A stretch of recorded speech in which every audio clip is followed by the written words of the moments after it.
नायाब किताब टहकन में टाकोड़ा जंहिंमें समाजी ऐं इस्लाही कालम आहिनि, जंहिंमें मुआशिरे जी अकासी कई वई आहे।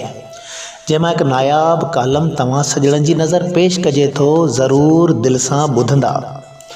कुतो क्रूज़ में या खूह में, पर पेनू पिनंदे ई सोघो। हिकु तरफ़ कुतो कुतो लॻी पई आहे, किथे कुतो ॾंद पियो ॾेखारे, किथे कुतो पुछ टोरू करियो बीठो आहे, किथे वरी कुतो पुछ लिकाए कंहिं मख़सूस जॻह ते भॼण जी पियो करे, किथे वरी कुतो पेर पियो खणे। अॼुकल्ह वरी कुतो खूह में किरियो पियो आहे।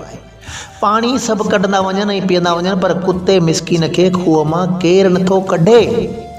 सोच हिन में वरितल आहियूं त खूह जो पाणी पाक आहे या पलीत। वाराबंदी जी मौसम हुई, तलाउनि मां पाणी अणलभ थी वियो। वाटर सप्लाई वारनि वरी वताए फ़क़ीर वारियूं विरछूं करणु शुरू करे छॾियूं। सो तोलू मोलू आख़िरकार पाण में सलाह मशवरो करण बैदि हिन ॻाल्हि ते राज़ी थिया त जेकॾहिं वाटर सप्लाई वारनि जे ख़िलाफ़ु कंहिंखे दांह ॾिबी त उहे पुराणा बिल वसूल करण जी ॻाल्हि कंदा। उन में पंहिंजे लाइ भलाई कान्हे। बहितर इहो आहे त माइटाणे असले खूह मां वलण वॾेरे जी सोलर प्लेट बल्दियाती इलेक्शन जे वोटनि जो आसरो ॾेई खणी कमु हलाइजे। अहिड़ी रीति तोलू मोलू वञी खूह ते पहुता। जांच पड़ताल बैदि खूह में हिकु कुते खे मोल ॾिठाऊं। सुरमाई साईं जी सलाह मशवरे बैदि मौलवी मोहब्बत खान वटि वञी पहुता। हराम हिलाल जी ख़बर वठण लाइ मौलाना जे मशवरे सां 100 दिला पाणी जा खूह मां कढण लाइ चयो वियो। हमरा ॿई कम खे लॻी विया।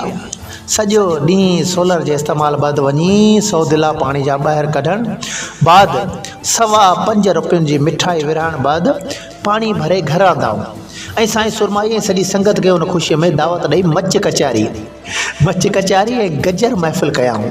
सॼी राति रूह रिहाइण बैदि सुबुह जो साईं सुरमाई खूह जो दीदार करण ऐं गुस्ल करण जी फरमाइश कई। वञी जो खूह ते पहुता।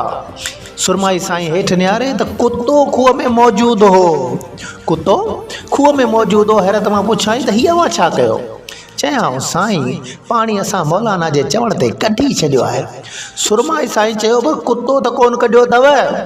उन्हनि चयो, कुतो भली पियो हुजे। कुते जी अॼुकल्ह वॾी मार्केट आहे, जिते किथे कुते जो नालो पियो हले।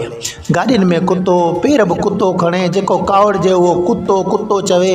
पेनू फ़क़ीरनि खे कुता मार मुहिम वांगुरु झलियो सोघो पिया कनि, पर वॾा कुता अञा खूह में महफ़ूज़ आहिनि।